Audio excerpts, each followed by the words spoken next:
Olá! Sabe aquela sensação, aquele medo profundo que pode surgir quando a gente pensa que o mundo talvez não tenha sentido nenhum? Pois é, hoje a gente vai mergulhar exatamente nessa ideia, usando como base a lição 13 de Um Curso em Milagres.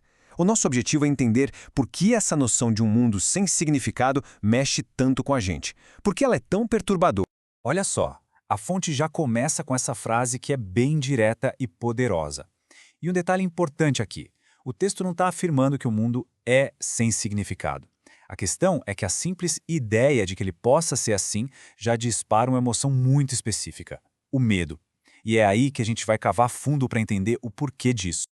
Então, mas de onde vem esse medo todo? A fonte explica que a origem não é o vazio em si. Não é a falta de sentido que assusta. É algo, na verdade, bem mais profundo. Tem tudo a ver com a nossa percepção e a forma como a gente reage a esse aparente vácuo. Certo. E aqui tem um ponto que é, assim, crucial para entender tudo. O texto afirma que, na realidade mesmo, nada pode existir sem significado. Simplesmente impossível. O problema é que a nossa mente é muito boa em achar que está percebendo um mundo sem significado. É essa percepção, essa crença que vira o gatilho para o medo.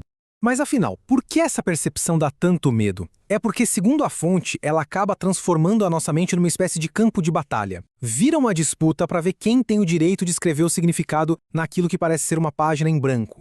E o que é muito interessante aqui é como esse conflito é apresentado. Pensa assim: de um lado tem Deus, a fonte original de todo o significado, e do outro, o ego. O ego olha para esse espaço vazio e entra em pânico, correndo para preencher tudo com as suas próprias ideias, as suas interpretações. E por quê? Por o medo. Medo de que esse vazio escancare a própria fragilidade dele, a própria irrealidade. E é exatamente nesse ponto que a ansiedade dá as caras. A fonte até chama isso de um desafio entre o ego e Deus. A tensão toda não vem do vazio, percebe? Vem dessa briga interna para decidir quem é que vai definir a realidade. É quase uma disputa de autoria. Ok, então vamos ver como é que o ego se defende nesse conflito todo.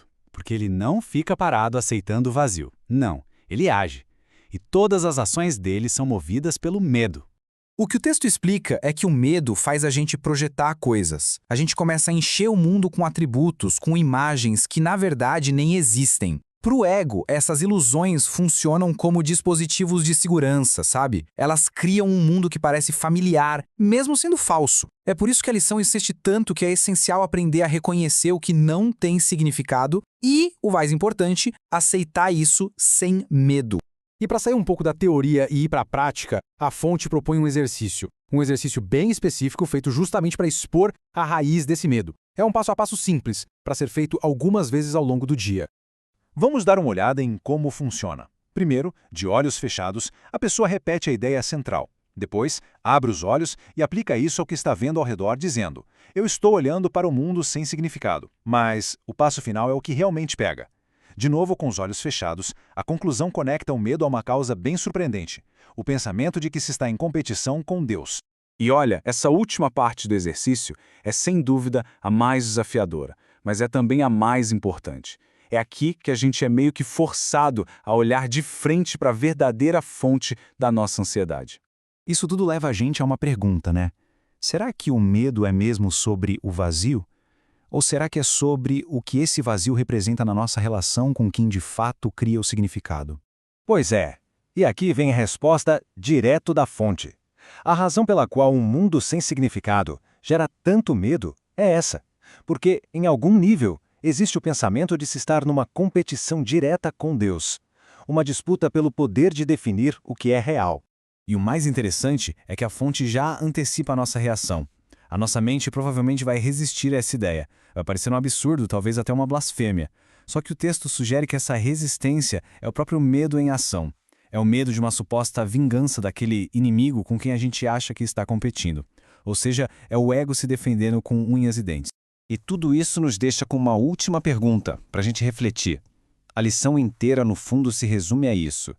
E se toda essa batalha, essa competição com Deus que gera um medo tão grande, não for real?